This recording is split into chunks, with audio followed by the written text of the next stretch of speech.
आम जगा भारी बढ़िया।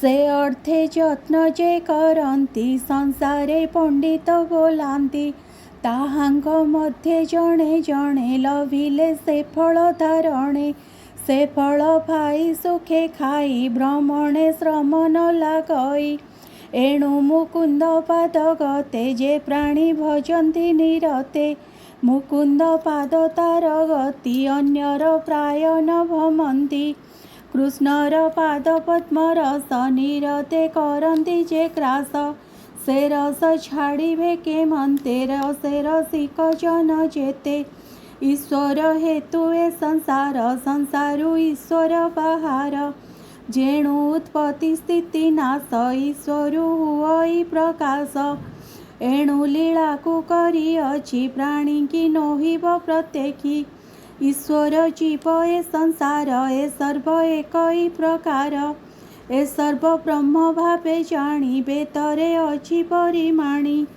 तुम्भे सर्वज्ञ मुनिवर तथापि कहिली जासार तुम्भे जे आत्मा रमे रमी अमोघदर्शी अंतर्जामी परम पुरुषंक कला सुमरी गोविंदर लीला संसार निस्तारण अर्थे श्री भागवत कर ग्रंथे स्वभावे जन्म जार नाही माया सयले देह बही तार चरित धरी चित्ते प्रकाश कर जनहिते एहु से पुरुषार्थ सार यज्ञ तपस्या वेद सार इष्ट पूजन जप दान जेबे भावई कृष्ण नाम ताहांग फल ए अटई ता बिनु निष्फल हुई पूर्वे निर्मल ऋषि जने तप आचरी घोर बने संसार सार कृष्ण कथा निरते गाई गुण गाथा ए भाव पाइली जे मन्ते कहिबी तुम्भर अग्रते पूर्वे मु दक्ष साप पाई जन्मिली दासी पुत्र होई ब्राह्मण घरे से एकाकी मोहर जननी सेवकी व्यापार करे रात्र दिने मन्दे विधिर विधाने से विप्र गृहे वर्षा काले अतिथि ब्राह्मणे मिलिले ताहांकु अन्न जल देई ब्राह्मण कहे भाव बही हे विप्र शुण मो वचन आज जीवन मोर धन्य तुम्भर दया जेबे मते मो घरे रुह दिन केते दुर्गम वर्षा मास चारि ए ऋतु मोर घरे सारी हेउ बोइले विप्रजने ब्राह्मण गृहे शुद्ध मने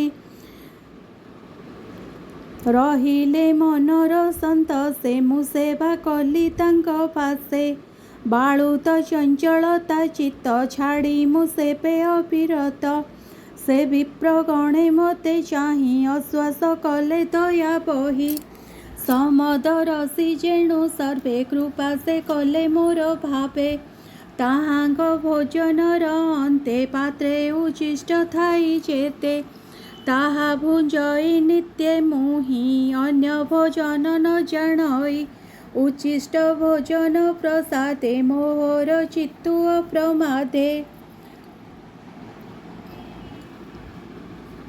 सर्वकल विषवेगे कला ताहांग धर्म उदेहेला विप्रंग मुखु हरि बाणी ताहांग अनुग्रहे शुणी पदकु पद गीत सुरे से बाणी मोर मन स्फुरे निरते शुणी पदे पदे मन बुड़िला कृष्ण पादे कृष्ण हूँ आनन जानई विषय रस आउ काहीं जेणु ए सत सत रूप प्राणी हृदय कल्पित आपणा अज्ञान से अटे केबे हे सत्य से न घटे मुहि देखई बाह्य अन्ते हरि हूँ नाही के जगते ए मंत भरोसा सरिला शरद ऋतु प्रकाशिला विप्रंग संगे हरि बाणी निरते शुणी मुखे भणी सात्विक भक्ति मोर मने प्रकाश हेला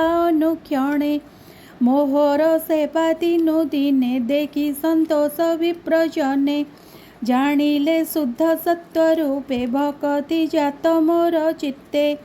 ଯିବାର ବେଳେ ମୋତେ ରାଇ କୃଷ୍ଣ ସାଧନା ଶିକ୍ଷା ଦେଇ। ଯେ ଗୁହ୍ୟୁ ଗୁହ୍ୟତମ ଜ୍ଞାନ ଯେଣେ ଉଦିତ ଭଗବାନ। ସର୍ବ କହିଲେ ମୋର କର୍ଣ୍ଣେ ଦୀନ ବତ୍ସଳ ମୁନି ଜନେ। ବିଷ୍ଣୁର ମାୟା ଅନୁଭବ ତେଣୁ ଜାଣିଲି ମୁହିଁ ସର୍ବ। ଯେ ଭାବ ଭାବି ଅପ୍ରମାଦେ ପ୍ରାଣୀ ବସନ୍ତି କୃଷ୍ଣ ପାଦେ। କୃଷ୍ଣେ ଅର୍ପିତ ଏଣୁ କର୍ମ କଲେ ତୁଟଇ ଭବ ଭ୍ରମ।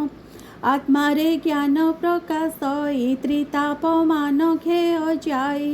ଯାହା ଭୋଜନେ ବ୍ୟାଧି ଜାତ ତହୁଁ କେବହେ ନୁହେଁ ଶାନ୍ତ। ମିଶିଲେ ସେ ଅନ୍ୟ ଦ୍ରବ୍ୟରେ ତେବେ ବ୍ୟାଧିକୁ ନାଶ କରେ। ଯେ କର୍ମ ସଂସାର କାରଣ ସେ ନୁହେଁ ତାହାର ବାରଣ। ହେଲେ ଈଶ୍ୱରେ ସମର୍ପଣ ବିନା ସେ କର୍ମର ବନ୍ଧନ। ଏଣୁ ଗୋବିନ୍ଦ ରସ ତେଜି ଯେବେ ବିଷୟର ସେ ମର୍ଜି। ସେ କାହିଁ ତରିବ ସଂସାରେ ପଡ଼ଇ ଘୋର ଅନ୍ଧକାରେ। ଏ ଭବ ମଧ୍ୟେ ଦେହ ଧରି ବିଷ୍ଣୁ ତୋଷଣେ କର୍ମ କରି। ଭକତି ଯୋଗ ଜାତ ହୋଇ ଜ୍ଞାନ ଅଧୀନ ତାର ହୋଇ। ଯେବେ ସକଳ କର୍ମ କରି ବିଷ୍ଣୁ ଅର୍ପଣ ମନେ ଧରି। ବିଷ୍ଣୁର ଯେତେ ଗୁଣ ଗ୍ରାମ ଜଗତେ ଅଛି ଯେତେ ନାମ। ମୁଖେ ଉଚାରି ମନେ ସ୍ମରି ସେ ଭକ୍ତି ଯୋଗେ ଅଧିକାରୀ। ଅରୂପ ବ୍ରହ୍ମ ମନେ ସ୍ମରି ଯେ ଚିତ୍ତ ତାଙ୍କ ନାମ ଧରି। ଶ୍ରୀ ବାସୁଦେବ ଯେ ପ୍ରଦ୍ୟୁମ୍ନ ଯେ ଅନିରୁଦ୍ଧ ସଂକର୍ଷଣ। ମନ୍ତ୍ର ଉଚ୍ଚାରି ମୂର୍ତ୍ତି କରି ପୂଜା କରନ୍ତି ଭକ୍ତି ଭରି। ସେ ନ ପଡ଼ନ୍ତି ମାୟା ମୋହେ ଅନ୍ତେ ପଶନ୍ତି କୃଷ୍ଣ ଦେହେ। ଏ ମନ୍ଦ ସାଧୁ ସଙ୍ଗ ଫଳେ କୃଷ୍ଣ ଭକତି ଯୋଗ ଫଳେ। ସେ ହରି ମୋତେ ଜ୍ଞାନ ଦେଲା ଅଶେଷ ଦୁଃଖ ପାର କଲା। ଏବେ ହୋ ଶୁଣ ମୁନିବର ହରି ଚରଣେ ମନ ଧର। କୃଷ୍ଣର ନାମ ଯଶ ଯେତେ ପ୍ରାଣୀଙ୍କି କହ ଭାଗବତେ। ଯେଣେ ପଣ୍ଡିତ ଜନଙ୍କର ଅବଧ କର୍ମ ଜୀବ ଦୂର। ବିଷୟ ଦ୍ୱଖୀ ପ୍ରାଣୀଙ୍କର ଅନ୍ୟତା ଗତି ନାହିଁ ଆର। ସେ ଏବେ ଭାଗବତ ଶୁଣି ତରିବେ ଭବ ତରଙ୍ଗିଣୀ। ଏ ମନ୍ତେ ବ୍ୟାସ ଆଗେ କହି ବୀଣା ବଜାଇ କୃଷ୍ଣ ଗାଇ। ସେ ମୁନିବର ପାଦ ଯୁଗେ ସୁଜନେ ନମ ଅନୁରାଗେ। ହୋଇବ ବନ୍ଧ ନାଶ କହଇ ଜଗନ୍ନାଥ ଦାସ। ଇତି ଶ୍ରୀମଦ୍ଭାଗବତେ ମହାପୁରାଣ ପରମହଂସ ସଂହିତାୟ ପ୍ରଥମ ସ୍କନ୍ଧେ ବ୍ୟାସ ନାରଦ ସମ୍ବାଦ ନାମ ପଞ୍ଚମ ଅଧ୍ୟାୟ। ଷଷ୍ଠ ଅଧ୍ୟାୟ ଆରମ୍ଭ।